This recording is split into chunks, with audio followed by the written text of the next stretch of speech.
Hello everyone, कैसे हैं आप सभी। उम्मीद करता हूं सभी स्वस्थ होंगे, ठीक होंगे और आपकी पढ़ाई भी सुचारू रूप से चल रही होगी। प्यारे बच्चों, आज के सेशन में हम लोग उषा कविता के भावार्थ के साथ साथ विद एमसीक्यू क्वेश्चन आंसर भी हम लोग पढ़ेंगे। तो प्यारे बच्चों, इस कविता में लेखक शमशेर बहादुर सिंह जी ने सूर्य के उदय होने से पहले प्रकृति में जो परिवर्तन होता है हर पल, उसे दिखाने की कोशिश की है। तो प्यारे बच्चों, इस कविता को मैं स्टार्ट करूं उससे पहले आप सभी से निवेदन करूंगा, हर सेशन में जैसा कहता आया हूं मैं, कि इस सेशन को जल्दी से शेयर करो, लाइक करो। लाइक करने से टीचर्स का मनोबल भी बढ़ता है और उनको ऐसा लगता है, ऐसा महसूस होता है कि जो मैं पढ़ा रहा हूं वो बच्चों को बहुत अच्छे समझ में आ रहा है। और उम्मीद करता हूं आप लोगों को अब तक जो 4 चैप्टर मैंने पढ़ा दिए हैं, क्योंकि हमारा एक उद्देश्य था कि इस बार हम लोग हिंदी विषय में 95% से अधिक अंक प्राप्त करेंगे। और मैंने यह भी कहा था आप लोगों से कि जितना मैं पढ़ाऊं बस केवल वही पढ़ना है, ज्यादा नहीं पढ़ना, आपको कहीं पर भी दौड़ने की आवश्यकता नहीं है। जितने क्वेश्चंस मैं हल करवा रहा हूं उनको पीडीएफ के जैसे उपलब्ध हो जाए आप लोगों को। तो पीडीएफ उपलब्ध भी नहीं हो पाती किसी कारण से, यानी कि जैसे कि मान लो आज नहीं हो पाई, कल हो पाएगी, तो फिर भी आप लोग एक बार सेशन को जरूर देखें और नोट्स बनाने की कोशिश अवश्य करें। क्योंकि लाइफ का एक वो कहते हैं ना कि बच्चे कहते हैं कि सर जीवन में हमने बहुत बार याद किया है, बहुत बार हम लोग भूल भी गए। यदि प्यारे बच्चों, यदि आप लोग लिख लिख कर याद नहीं करोगे तब तक कोई भी चीज हमेशा के लिए याद नहीं होती है। जिस चीज को आप लोग पढ़ रहे हैं उसे कम से कम 5 बार लिखो, वो हमेशा के लिए आप लोगों को याद हो जाएगी। ये एक जीवन घूंटी है, ध्यान रखना। याद करने का एक तरीका है बहुत अच्छा सा, जो 90% लोग नहीं करते हैं। अब उन 10% में आप हो, यदि आप लोगों ने किया तो आप लोग 95% अधिक अंक प्राप्त कर लेंगे। ठीक है, तो करें स्टार्ट। तो प्यारे बच्चों, ये है हमारे शमशेर बहादुर सिंह जी। आपसे पूछ लिया जाए शमशेर उषा कविता के लेखक कौन है, तो ध्यान रखना पूछा जा सकता है। क्या नाम है? शमशेर बहादुर सिंह। याद रखना है, शमशेर बहादुर सिंह जी। ठीक है। हाँ, अब इन्होंने इस कविता में किसका वर्णन किया है? इस तस्वीर से हमें पता चल रहा है कि सूर्योदय से पहले प्रकृति में जो परिवर्तन होता है उसे दिखाने की कोशिश की है। ध्यान रखना, यह जो कविता है इसमें ग्रामीण जीवन शैली का वर्णन किया है, शहरी का नहीं है। कि जिस प्रकार से एक गांव में सुबह होता है तो लोग क्या क्या कार्य करते हैं, कैसा कैसा वातावरण होता है, यानी कि स्त्रियां सुबह उठते ही अपने आंगन को लीप देती हैं, तो वह सब हमें यहां दिखाने की कोशिश की है। तो जल्दी से आप लोग सेशन को शेयर कर दीजिएगा, क्योंकि बहुत अच्छी कविता है। देखो, इस कविता में सूर्योदय के ठीक पहले पल पल, पल पल यानी कि हर पल, प्रत्येक समय में परिवर्तित प्रकृति का शब्द चित्र है। शब्द चित्र मतलब क्या है? बिंबधर्मी कवि है शमशेर बहादुर सिंह जी। बिंब यानी इमेज, यानी कि शब्द चित्र। जो कवि ने जिन शब्दों का प्रयोग किया है वो शब्द हमारे दिमाग में एक चित्र सा निर्माण कर लेते हैं कि हाँ यार, ऐसा मैंने देखा है। शमशेर ऐसे बिंबधर्मी कवि हैं, बिंब यानी इमेज यानी चित्र, जिन्होंने प्रकृति की गति को शब्दों में बांधने का अद्भुत यानी कि विस्मयकारी, आश्चर्यचकित प्रयास किया है। यह कविता भी इसका एक उदाहरण प्रस्तुत करती है। देखिए, प्रातः नभ था बहुत नीला शंख जैसे, भोर का नभ राख से लिपा और चौका अभी गीला पड़ा है। ये जो पद है, देखो आपके एग्जाम में पूछा कैसे जाएगा, ये पद दे देगा और इससे संबंधित 5 क्वेश्चंस पूछेगा, वो एमसीक्यू। ध्यान रखना, वो कैसे भी क्वेश्चंस हो सकते हैं, इससे संबंधित हो सकते हैं और व्याकरण से संबंधित भी हो सकते हैं। आप ये नहीं कहोगे व्याकरण हमारे सिलेबस में नहीं है, नहीं है, मानता हूं, लेकिन जब पठित पद्यांश में से जब कोई सवाल पूछा जाता है तो वो कहीं से भी पूछा जा सकता है। ठीक है, तो यह जो पद है यह सूर्योदय होने से पहले का घटनाक्रम है। प्रातः यानी सुबह, नभ यानी आकाश, ये ध्यान रखना है, नभ यानी आकाश, और भोर, भोर भी सुबह ही होती है, ये भी ध्यान रखना है, सुबह। ठीक है, राख से लिपा चौका, चौका यानी आंगन। कवि क्या कह रहा है कि सुबह का जो आकाश था वह बहुत ही नीले संग जैसा दिखाई दे रहा था, यानी सुबह सुबह का जो आकाश था वो बहुत ही नीले संग जैसा दिखाई दे रहा था। नीला संग, आपसे पूछा जा सकता है यहां समास कौन सा है, तो कौन सा है? कर्मधारय समास। और ध्यान रखना, जहां जहां कर्मधारय समास होता है वहां उपमा अलंकार भी होता है। तो यहां आपसे पूछा जा सकता है कि बताइए कि नीला शंख में कौन सा अलंकार है या नीला शंख में कौन सा समास है। नीला है जो शंख तो कर्मधारय समास, और आकाश को नीले शंख जैसा बताया गया तो उपमा अलंकार हो गया। तो सुबह सुबह का आकाश बहुत नीले संग जैसा दिखाई दे रहा था। भोर का नभ यानी कि सुबह का आकाश राख से लिपा हुआ चौका, और वह जो आकाश है वो कैसा नजर आ रहा था, जैसे किसी ने राख से उस आसमान रूपी आंगन को राख से लीप दिया है और अब भी गीला पड़ा है, और सुबह सुबह के वातावरण में नमी होने के कारण वह आसमान रूपी आंगन हमें गीला नजर आ रहा है। समझ में आया? देखो, सुबह का आकाश बहुत ही नीले संग जैसा दिखाई दे रहा था, सुबह का आकाश, और सुबह सुबह का वातावरण में नमी होने के कारण वह आसमान रूपी आंगन को किसी ने राख से लीप दिया है, और नमी होने के कारण सुबह से वातावरण में जिससे हमें वह कैसा नजर आ रहा है, गीला नजर आ रहा है। या हम लोग दूसरा अर्थ यह भी ले सकते हैं कि उषा रूपी स्त्री ने, ध्यान रखना, ये उषा रूपी स्त्री ने, जैसे गांव में महिलाएं उठते ही अपने आंगन को लीप देती हैं, चौके को लीप देती हैं, जिसमें ताजगी हमें महसूस होती है, तो वही कारण है कि सुबह सुबह उषा रूपी स्त्री ने आकाश को या आसमान को आंगन समझकर उसने राख से लीप दिया है, और लीपने के कारण जब उस समय, जिस समय का यहां वर्णन किया गया है, उसमें नमी होने के कारण वह गीला नजर आ रहा है। अब देखो, ये प्रश्न है, ये आपके काम का नहीं है, लेकिन कुछ बच्चों के पहले क्या होता था कि एक पद्यांश देने के बाद में पूछा जाता था कि निम्नलिखित पद्यांश की 6 प्रश्न व्याख्या करो। तो आपको तो है नहीं, जिन बच्चों के काम का है वो देख लेंगे इसे। व्याख्या: कवि बताते हैं कि सुबह का आकाश ऐसा लगता है मानो नीला शंख हो, अर्थात प्रातःकाल आकाश शंख के समान गहरा नीला दिखाई दे रहा है, वह स्वच्छ व निर्मल दिखाई दे रहा है। इस समय वातावरण में नमी होती है तो आकाश ऐसा लगता है मानो राख से लिपा हुआ कोई आंगन या चौका हो। यह आंगन नमी के कारण गीला लग रहा है। दूसरे शब्दों में हम कह सकते हैं कि उषा रूपी स्त्री ने, मानवीकरण अलंकार हो गया है, उषा को क्या मान लिया गया है, स्त्री के रूप में। उषा रूपी स्त्री ने आसमान रूपी आंगन को अभी अभी राख से लिपा हो और उसमें अभी क्या है, नमी है, यानी वो गीला नजर आ रहा है। अब देखो, ये क्या काम का है, आपसे पूछा जाएगा निम्नलिखित पद्यांश में किस शब्दावली का प्रयोग किया गया है, तो देशज देसी भाषा के शब्द, तत्सम संस्कृत भाषा के शब्द, यानी देसी और संस्कृत भाषा के दोनों शब्दों का यहां प्रयोग किया है। आकाश की तुलना नीले संग से करने के कारण यहां उपमा अलंकार है, अर्थात पूरे पद में उपमा अलंकार का प्रयोग हुआ है। पूछा जाएगा निम्नलिखित पद्यांश में किस अलंकार का प्रयोग किया गया, और शंख यहां पवित्रता का सूचक माना। क्यों? क्योंकि शंख का प्रयोग मंदिरों में किया जाता है, और मंदिर में जो चीज होती है पवित्र होती है, सीधी सी बात है, तो शंख को यहाँ पवित्रता का सूचक माना गया है। बहुत काली सील जरा से लाल केसर से जैसे धुल गई हो। अब आकाश को क्या माना गया है, बहुत काली सील, सील यानी चट्टान, और भी कैसी काली, और उस चट्टान पर क्या सुबह सुबह जो किरणें रोशनी पड़ती है वो लाल लाल सी पड़ती है, तो ऐसा लग रहा है कि किसी ने बहुत काली चट्टान के ऊपर क्या डाल दिया, लाल केसर डाल दिया हो। लाल केसर डालने से वह क्या होगी, काली चट्टान कैसी होगी, लाल हो गई, यानी कि बिल्कुल लाल केसर डाल करके काली चट्टान को धो दिया है किसी ने। सलेट पर या लाल खड़िया चाक मल दी हो किसी ने। अब आसमान को कवि क्या समझ रहा है, एक काली सलेट, और काली सलेट पर किसी छोटे से बच्चे ने अपने नन्हे मुन्ने हाथों से लाल चौक रगड़ दी हो। अब वह जो आसमान था, जो आंगन था, आसमान रूपी आंगन था, वह अब कैसा नजर आ रहा है, लाल लाल नजर आ रहा है।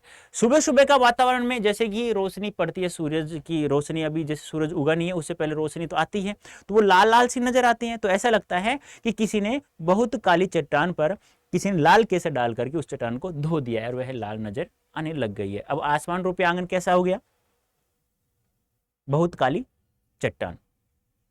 अब यहां आसमान रूपी सलेट यानी काली सलेट है, तो बच्चे ने, एक नन्हे मुन्ने बच्चे ने अपने नन्हे मुन्ने हाथों से उस पर लाल चौक रगड़ दिया है, तो वह कैसा नजर आ रहा है, लाल लाल नजर आ रहा है। तो यह घटनाक्रम कब का है, जब सूर्य की धीरे धीरे लाल लाल किरणें पड़ती हैं, उसका वर्णन है। प्रसंग जिनके काम का वो देख लीजिएगा। व्याख्या: कवि प्रातःकालीन आकाश का वर्णन करते हुए कह रहे हैं कि आसमान से सूर्य की लाल किरणें प्रसारित हो रही है, यानी कि पड़ रही है, तो ऐसा लग रहा है मानो काली शिला पर, यानी काली चट्टान पर लाल केसर मल कर धो दिया हो। इस प्रकार वह लाली से अद्भुत लग रहा है। या फिर आकाश ऐसा लग रहा है कि किसी बालक ने अपने नन्हे नन्हे हाथों से काली सलेट पर लाल खड़िया चौक मल दिया हो। अब हम कह सकते हैं कि अंधेरा काली सलेट के समान, वह प्रातः की लालिमा लाल खड़िया चौक के समान लग रहा है। ये भी आपको ध्यान में रखना है, अलग से पूछा जा सकता है। तो पूछा जाए तो 90% बच्चे ये नहीं बता पाएंगे कि अंधेरा काली स्लेट के समान और प्रातः की लालिमा लाल खड़िया चौक के समान लग रहा है। वही बात है, कैसे शब्दावली प्रयोग किया गया है, देशज व तत्सम। उत्प्रेक्षा अलंकार, यहां उत्प्रेक्षा अलंकार क्यों है? क्योंकि यहां संभावना की गई है। क्या की गई? संभावना कि लाल किरणें पड़ रही है, जैसे किसी ने लाल केसर डाल करके उस काली चट्टान को धो दिया हो। एक दूसरी संभावना कि काली स्लेट पर किसी नन्हे मुन्ने बच्चों के द्वारा, नन्हे मुन्ने बच्चे के द्वारा लाल खड़िया चौक मल दियो।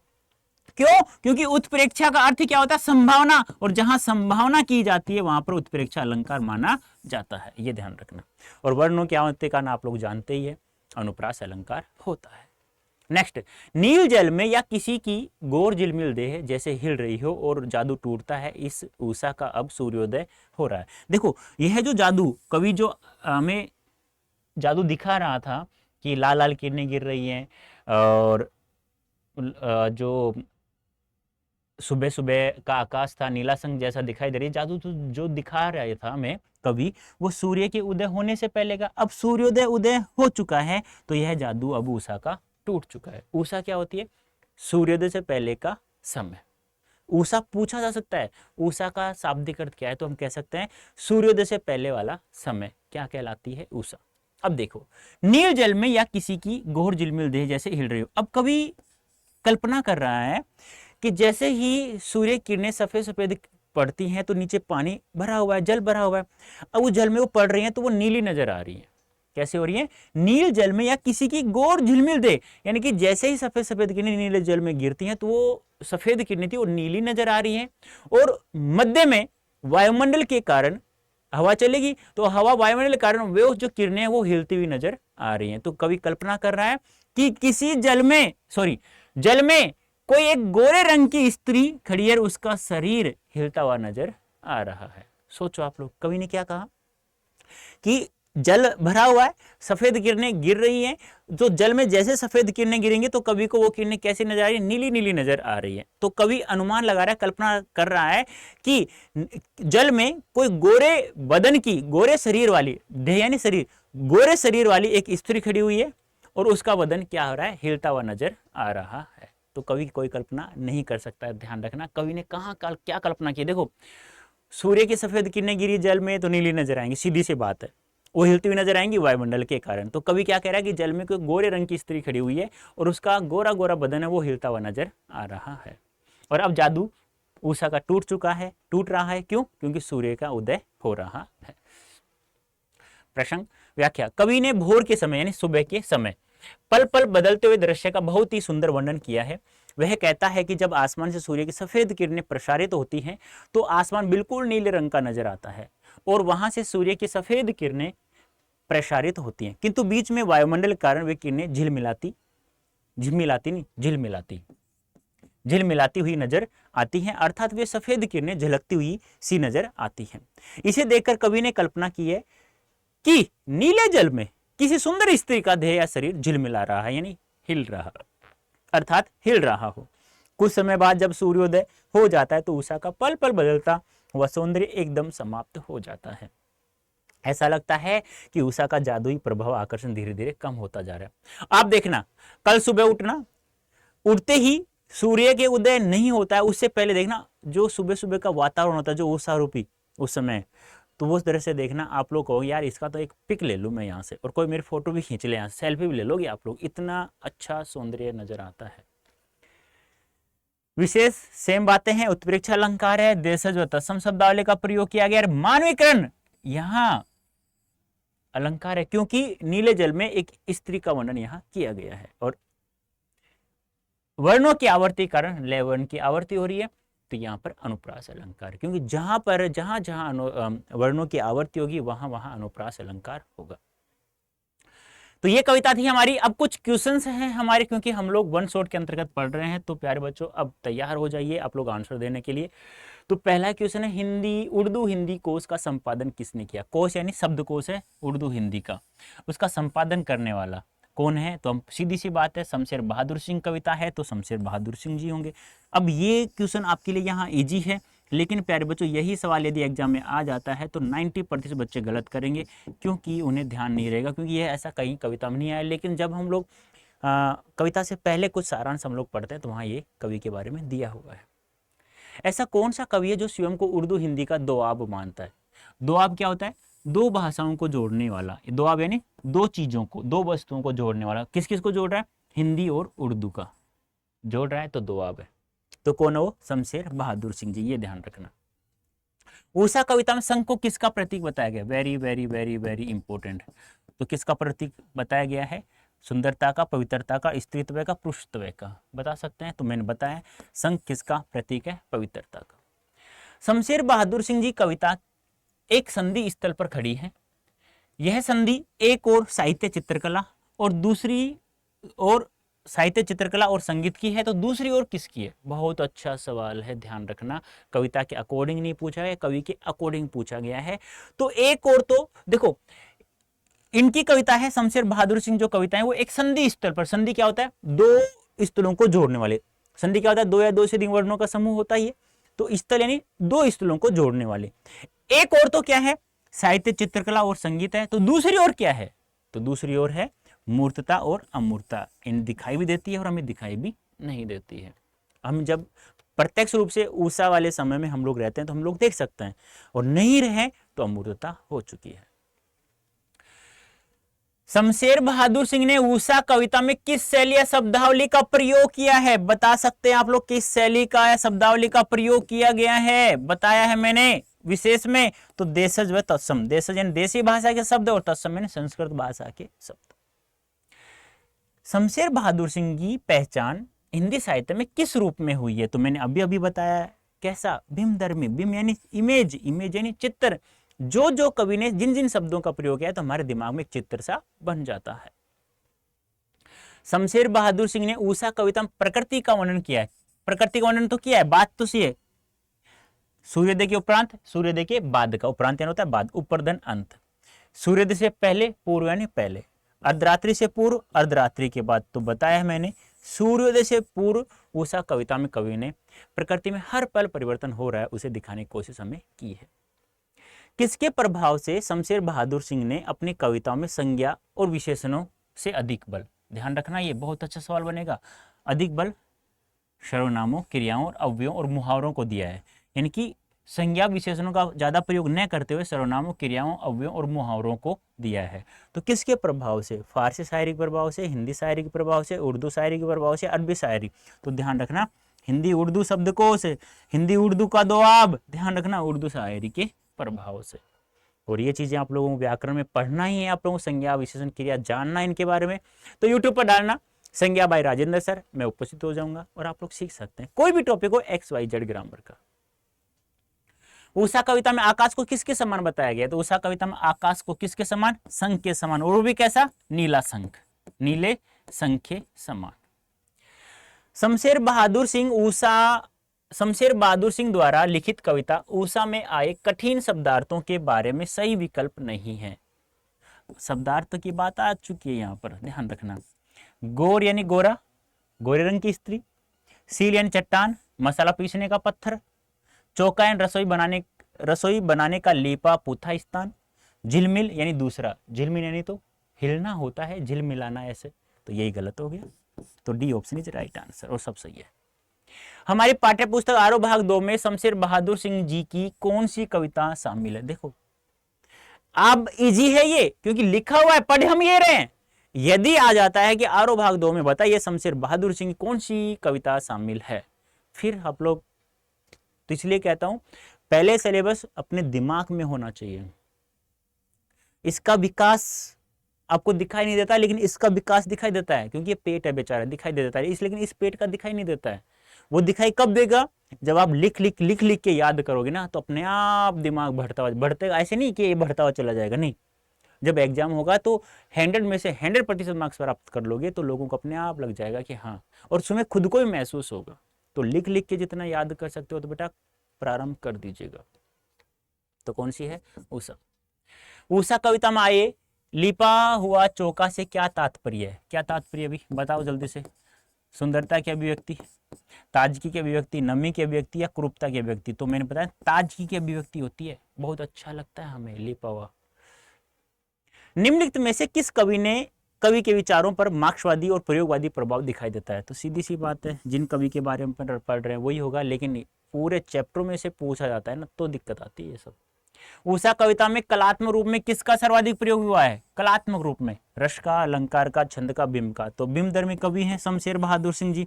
तो बिंब, और अंग्रेजी में बिंब को क्या कहते हैं? इमेज, और इमेज को हिंदी में क्या कहते हैं? चित्र। ध्यान रखना, बहुत ईजी है ये तो। वैसे किसी की गोर झिलमिल देह है का उपमान किससे संबंधित है?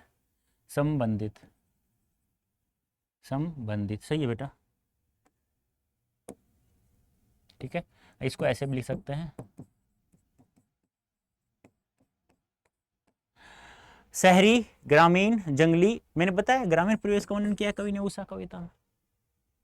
अब आता है हमारा सब्जेक्टिव क्वेश्चन, कविता के किन उपमानों को देखकर यह कहा जा सकता है कि उषा कविता गांव की सुबह का गतिशील शब्द चित्र है? गतिशील यानी गति करते हुए, जैसे राख का लिपा हुआ चौका, तो राख को चौके को लिपोगी तो गति करोगे ना हाथ। जैसे महिलाएं आंगन को लीपती हैं तो हिलता हुआ नजर आता है, नहीं आता? आता है ना। केसर से धुली हुई काली सील, यानी कि केसर डालोगे तो वो धुलेगी, तो ऐसे पानी डालोगे, मान लो सपोज पानी डालो, फर्श पर पानी डालो तो पानी चलता हुआ नजर नहीं आएगा। तो वही बात यहाँ है। कविता में निम्नलिखित उपमानों को देख रही है कहा जा सकता है कि उषा कविता में गांव की सुबह का गतिशील शब्द चित्र है। जैसे भोर के नीले आकाश के लिए, भोर का नीला आकाश यानी कि सुबह सुबह का नीला आकाश एक उसी समय होता है, ये ध्यान रखना है, कुछ समय के लिए ही होता है, ये सब तो गतिशील होता है। राख से लिपा हुआ गीला चौका, कैसे नीला आकाश? कैसे? जैसे नीला होता होता होता वो सफेद हो जाता है, तो वही बात है। राख से लिपा हुआ चौका, केसर से धुली हुई काली सील, गतिशीलता है यहाँ पे। तथा लाल खड़िया चौक मलदी हो सलेट, यानी कि ऐसे चौक चलाएंगे तो हिलता हुआ नजर आएगा, गतिशील हो गया, का प्रयोग किया गया। इन सभी शब्दों में, चित्रों में गतिशीलता दिखाई देती है। भोर का नभ राख से लिपा हुआ चौका भी गीला पड़ा है। नई कविता में कोष्टक, विराम चिन्हों, पंक्तियों के बीच का स्थान भी कविता को अर्थ देता है। उपयुक्त पंक्तियों में कोष्टक से कविता में क्या विशेष अर्थ पैदा हुआ समझाइए। देखो, किसी भी कविता में क्या तो कोष्टक होगा या रिक्त स्थान होगा या कोमा का प्रयोग होगा। तो इनका प्रयोग क्यों करता है कवि? तो ध्यान रखना, इनका प्रयोग कवि इसलिए करता है कि कवि जो समझाना चाहता है वह पाठकों को अच्छे से समझा सके। जैसे यहां आया है अभी गीला पड़ा है, अब पाठक समझ गया कि सुबह सुबह के वातावरण का वर्णन किया है, तो सुबह सुबह के वातावरण में नमी होती है। अपना हाथ है किसी घास पर डालना सूर्योदय से पहले, तो गीला नजर आएगा अपने को ऐसे। जैसे आपने पढ़ा होगा कैमरे में बंद अपाइज कविता, तो कवि ने बहुत सारे कोष्टकों का प्रयोग किया है, इसे बड़ा करके दिखाओ किया है ना। तो कवि इसलिए करता है इनका प्रयोग जिससे पाठकों को वह जो कहना चाहता है, वह जो बात कहना चाहता है पाठकों को, वो अच्छे से समझा सके। ये चीज बोले नहीं जाती है, ये इशारों से समझाई जाती है किसी भी इंसान को, एक इंसान को दूसरे इंसान को, ठीक है। कवि अपनी कविता को प्रभावशाली बनाने के लिए तथा अपने कथ्य को स्पष्ट करने के लिए कविता में कवि विराम चिन्हों, पंक्तियों के बीच खाली स्थान तथा कोष्टक आदि का प्रयोग करते हैं। यहां पर कवि ने प्रभावशाली बनाने के लिए, ध्यान रखना, समझाने के लिए अच्छे से, अभी गीला पड़ा है का प्रयोग करके कवि ने अपने उपमान को पूर्णता प्रदान की है तथा यह वातावरण की नमी को राख से लिपे हुए गीले चौके की नमी और उसकी पवित्रता से जोड़ता है और साथ ही ताजगी की भी अभिव्यक्ति हुई है। तो यह समझाने की हमें कवि ने कोशिश की है। तो प्यारे बच्चों देखो, यूट्यूब का तो आप लोग पढ़ाया जा रहा है, फ्री में पढ़ाया जा रहा है, कोई दिक्कत नहीं है, लेकिन यहाँ आप लोग मुझसे कुछ क्वेश्चंस पूछना चाहते हैं, उसका आंसर मैं नहीं दे पाता, सीधी सी बात है। तो क्योंकि कुछ का आंसर मैं देख लेता हूं, कुछ का क्वेश्चन, कुछ का नहीं। यदि आप लोग चाहते हैं कि मैं आपके प्रत्येक डाउट आपका सॉल्यूशन हो, प्रत्येक डाउट्स का, प्रत्येक समस्या का समाधान हो, तो यहाँ एक कोड नजर आ रहा है Y551। तो इस कोड का प्रयोग आप लोग कैसे करेंगे? आप लोग हमसे पेड बैच से कैसे जुड़ेंगे? क्योंकि स्पार्क बैच आप लोगों के लिए ही बनाया गया है, वो इसलिए कि प्रत्येक सब्जेक्ट में आप लोगों को 95% से अधिक अंक हम लोग दिला सके। तो उसके लिए आप लोगों को क्या करना होगा? उसके लिए आप लोगों को ऐसे गूगल ओपन करना होगा, कर लिया, यहां लिखना है आप लोगों को अड्डा 24/7, ADDA 247 लिख लिया।